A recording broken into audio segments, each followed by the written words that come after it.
இறக்குறது காரணம் என்னன்னா 24 டிகிரின்றது ஆட்டோமேட்டிக்காக உங்களுக்கு 24 degree room temperature cut off ஆயிடும். 16ன்றது கட் ஆஃபே ஆகாது, கண்டினியூஸாக ஓடிட்டே இருக்கும். சம்டைம்ஸ் அந்த கண்டினியூஸாக ஓடும்போது நம்ம இந்த இதான் எலக்ட்ரிக்கல் பிரேக் இது வந்து 25 ஆம்ஸ் தான் இருக்கணும். சம்டைம்ஸ் வந்து அது வேல்யூ வந்து அதிகமாக போட்டுருவாங்க 40 ஆம்ஸ் அந்த மாதிரி. ட்ரிப் ஆகாது, 40 ஆம்ஸ்லாம் போனால் ட்ரிப் ஆகாது. இந்த ஒயர் வந்து ஒன்னோட மெல்ட் ஆச்சுன்னா டச் ஆகும்போது ஷார்ட் சைடில் ட்ரிப் ஆகாது. அப்போ ஓடிட்டே இருக்கும்போது அந்த ஒயரு இந்த ஏசியில் வரும்போது ஒன்று பத்திக்கும். அது தீ பிடிக்கும் போது இதில் உள்ள கேஸ் இருக்கு பார்த்தீங்களா, அந்த கேஸ் வந்து ஓப்பன் ஆகும்போது அந்த கேஸ் வந்து எரியிற இதுவும் ஓப்பன் ஆச்சுன்னா அது வந்து எப்படி சொல்றா ரொம்ப ஒரு மூச்சு திணற அளவுக்கு நமக்கு ரொம்ப டீப் ஸ்லீப் தெரியாது. மூச்சு வந்து ரொம்ப திணறும் நமக்கு தெரியாது. அதுக்கு எழுச்சிக்க முடியாது, நீங்க எதுவுமே பண்ண முடியாது. நிறைய பேர் அந்த மாதிரி எழுச்சி வெளில வரணும்னு நினைப்பாங்க, அந்த மாதிரி கூட பண்ண முடியாது. ரொம்ப டீப்பா தூக்கத்துல வந்து என்ன பண்ணுவாங்கன்னா அந்த மாதிரி மூச்சு தண்ணி ரொம்ப இதுவாயிட்டு அந்த மாதிரி தான் நிறைய பேர் இறந்து போறாங்க. இப்போ ஒரு ரூம்ல அப்படி நீங்க கேள்விப்பட்ட வரைக்கும் தான் ஒரே ரூம்ல இருந்தாங்கன்னா எவ்வளவு பேர் வரைக்கும் அப்படி அதிகபட்சம் இறந்துருக்காங்க? அந்த மாதிரி எனக்கு தெரிஞ்சு 5 பேர் இருந்திருக்காங்க ஃபேமிலி. R22ன்றது ப்ரெஷர் லெவல் கம்மி சார். 70 PSI 70 PSI தான் ப்ரெஷர் இருக்கணும். R32 R410 கேஸ்ன்ற அட்வான்ஸாக வந்திருக்கு. ஓசோன் ஃப்ரீன்னு சொல்லுவாங்க, கிரீன் கேஸ்ன்னு சொல்லுவாங்க.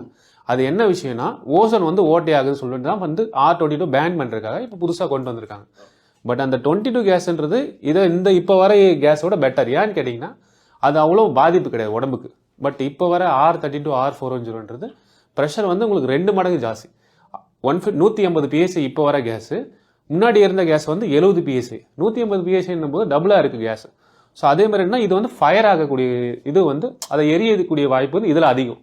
அந்த R22ல வந்து உங்களுக்கு அந்த மாதிரி எரியக்கூடிய வாய்ப்பு.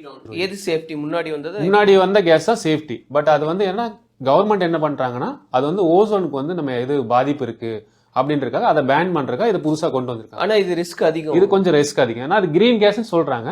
பட் வந்து நம்ம மக்களை பொறுத்த வரைக்கும் இந்த கேஸ் வந்து ரிஸ்க் அதிகம். இந்த மாதிரி எந்த ஒரு பிரச்சனையும் வராமல் இருக்கிறதுக்கு என்னெல்லாம் பண்ணணும்? ஃபர்ஸ்ட் கம்ப்ரஸர் வந்து வெடிக்குதுன்னு சொல்கிறேன் இல்லையா, அந்த ஹீட் வந்து எக்ஸஸ் ஆகுறது வந்து அதில் தான் ஹீட் எக்ஸஸ் ஆகுது.